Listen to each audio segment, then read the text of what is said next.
I was talking to my guy friend yesterday and we were discussing this notion that a lot of girls don't want to build with guys because really often you see guys who are broke build and the girl will build with them and then he gets successful and leaves her for like a younger 24-year-old. She invested and wasted so much time and now she's older in the dating market, starting back at square one. At first, he didn't really see where I was coming from. His perspective was more like, well, if I don't build with a girl, then I'm not sure that she's gonna be with me for anything other than my money when I'm successful. So let me try to explain the female psychology for girls who think like me. So I kind of have two pillars of thought when it comes to this. First pillar is that I feel like a lot of guys, when they're broke, they don't choose their dream woman. They pick the girl that fits their current lifestyle that they can like quote unquote afford. Then when they reach success, they finally have like this ginormous pool of girls who want them and they kind of get their pick of the litter. Now they can go for their dream woman. And by the way, I don't think every guy's like this. I'm well aware that there's many guys that blew up with their girlfriend or whatever and that is the person they stick with forever. I think this really comes down to the fact that it's a personality trait. Are you a cheater or not? Is it your character to cheat and seek novelty or not? I recognize that. So the other pillar of thought that I have when it comes to this is that I feel like the guys psychologically don't want the woman who watched him struggle. I think they want to, but I think the guys that are still starting at zero and are building, they don't like who they are. And so I think these are one of the issues that we talk about, that this is a lot. These moves or these ideas are really from a feminine point of view, but heavily talking about men's motivation, what guys think, what guys want, rather than trying to ascertain what that is by asking a guy. By asking a guy that has the qualities or has built the thing that you would technically want yourself. Asking a 10% guy, 5% guy, 1% guy, right? Just in terms of success. If you want the greatest sort of data there, you have to go to that source. Otherwise, what you're, and to her credit, she said this is her pillars of thought, right? But it's just the same as me as a man trying to tell women what their motivations and thoughts are. It's it's a guess, right? It's an assumption. And those are typically wrong and typically useless when the source material is right in front of your face. Furthermore, a lot of this stems from a position of fear. You are afraid of what might happen, that you're going to build with him and then he's going to leave you for someone younger and then you're going to be left on your own, stuck without any type of resource. This is really just something that's built out of fear, because if we look at how things actually roll statistically, and she acknowledges it, it's a personality trait. This is not how all men are. When you look at these hyper successful men and you see their women, a lot of times there's a misunderstanding. Why is he so successful and with someone that's not as beautiful as can be? But before we do a deeper dive into this one, like, comment, subscribe, hit that notification bell so you don't miss no uploads. Still trying to do two a day. And if you suddenly see my face now and you haven't for the last week or couple of days, we upload every day. So check your notification bell because YouTube sometimes just turns that off. But when I came across this video, I was thinking that when we know a bunch of disparate things, right? We know that typically, and more than typically, it's women who are filing for divorce, the women who are dissolving their marriages, and that number is 70 to 80% and jumps up to 90 something with a college degree.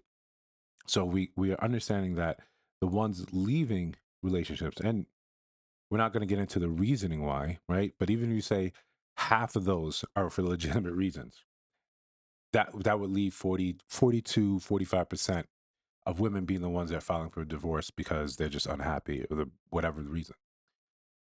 So holding that, right? Holding that part as true, it's typically the woman that's going to leave. It's not the man that you built with, that you grind yourself out with to get from where you are to this hyper successful space, that's going to be the one that implodes the relationship, right? And again, even if we just generally say half of those times, it's not it's going to be for illegitimate reasons, just like you were unhappy. So I'm using this to say that when you operate from the position of fear, then all your decisions are going to be tainted by that. You don't want to build with a man because you don't want to grind and struggle with him, and then he leaves you.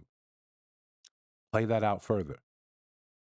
Why would a man that actually built something on his own, now you're around, why wouldn't he leave you too? Right? There's less incentive for him to look at you and say, without you, I couldn't be who I am. I couldn't have made it to where I am today. there's less glue, keeping you guys together. But again, when you're moving from a position of fear, fear really just likes to ignore logic, right? It's a heavy emotionally based thing.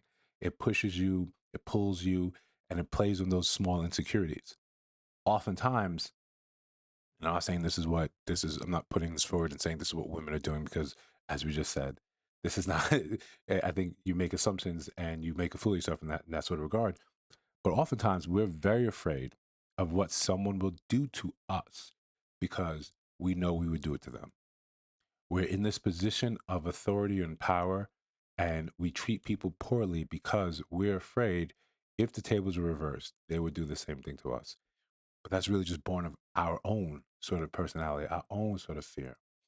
I had I have this coworker that I've been working with for the last 3 4 months, and whenever he's in charge, he's very tense, right? Very tense, and they recognize that I'm probably one of the best at what we're doing here. And whenever I'm there, he's very tense if I start like helping out, uh, you know, and he actually raised his voice, and there was an instance where I could have went left with it, right? And you had two grown men just screaming at each other, or you think about the larger picture. The follow up to that, but now days later, now I'm running the show, I'm in charge. What do I do to him, right? His fear, he was afraid that I was going to do the same thing that he did to me. Now that the tables have turned, but what did I do? I pulled him in closer. Say, hey, I need your help with this. I need your help with this. Put you in charge of this, right? There was this instance where he was shook. He didn't understand what was happening, but he rolled with it immediately and said, oh. So recognizing that a lot of times when you operate from that fear, you're worried that the minute the tables turn, that person's going to punish you. So you're going to punish them right now. When you operate from that fear, when you move from that, you cheat yourself out of so much joy in life. If you think that because, right, and I get where the notion comes from, a successful man is going to leave you for a younger model. But we understand that comes from a place of fear when you're afraid of getting older. You're afraid of the looks fading. You're afraid of the desirability leaving. So what do you do instead? You try to protect yourself before the injury. What does that leave you? That leaves you sort of out there in the cold, probably getting closer to the outcome that you were afraid of in the first place. If you, and this is me talking about as a man, if you wait to the finish line to pick me and say, "Oh, you're the type of man I've always wanted," by then I've got so much, just like you, I've got so much built up angst, fear. In that, are you really desirous of me, or are you really just here because of the level of success I've attained? And it's harder for you to pierce all of that sort of shell, that protectiveness, because now I'm doing like you did. I'm protecting myself, just like you were protecting yourself. Now, in order for us to form that intimate connection that keeps us together to the end, you have more and more layers to push through. I'm not saying this is to change your dating strategy, to decide that you want to do things your whichever way you want. But I think when we're looking at dating as a whole, and we're looking at the type of men that these successful men, the type of women that these successful men are with, you kind of see like, yeah, they're not the Instagram baddie. They're not the most beautiful, but they're the most loving. They're the most caring. The ones that were with them to from the very beginning, that believed in them when it was just a thought, or believed in them when they just started at the company, and pushed them to keep going, to keep grinding in various different ways. That's not saying that one is just to stay at home, one is just a cheerleader, but there's different ways to motivate your partner into becoming the most fulfilled, the best version of themselves. And this is genderless, right? Of course, we know it's genderless. So when you continue to operate from fear, and I get why, it's a defensive posture that's going to leave you statistically probably with people that are ready to leave you at the first hint of a disagreement. Why? After I spent years, countless years, rising to the top and defending my position or expanding my business and working hard when everyone else was sleeping or taking it easy, going out to the club, enjoying their life. And here I meet you later on. I'm always going to think you're here because you would not choose me if it were not for the success. You don't. the characteristics that brought me, that I developed from the beginning to the end here, those don't really concern you. What concerns you is the lifestyle I can give you. That's the position men are thinking in. If you weren't with me during that building phase, you don't become exempt. Like, I know my family doesn't want me for my money. They with me when I was broke. They with me when I was a boy, when I was young, right? I've got friends from way back who can call on me, and I know it's not because of my success. My friend called me and say, "Hey, I got two people that want to, jump on and have like this seminars." I used to put on like real estate seminars, and he said two people that they're really interested, want to talk to you. And he was like, "How much?" I said, "Are they friends of yours?" He said, "Yeah, no charge, right?" Because we've been there, we've been through so much together, motivating each other back and forth to become better men. That's not someone I would go and now say, "Well, okay, let me not extend my resources to," because I know your character, I know your intent. It's who you are. I don't know you when you just meet me now, right? You've got a higher or more stringent, evaluation process to go through. But listen, if you think I missed something, let me know down in the comments below. Um, Share the video if you're so inclined. If you see videos on your screen now, yeah, tap in those. Let me know what your thoughts on those. And again, if you listen to my voice at the end of an 11-minute rant, come on, you have subscribed. What are we doing?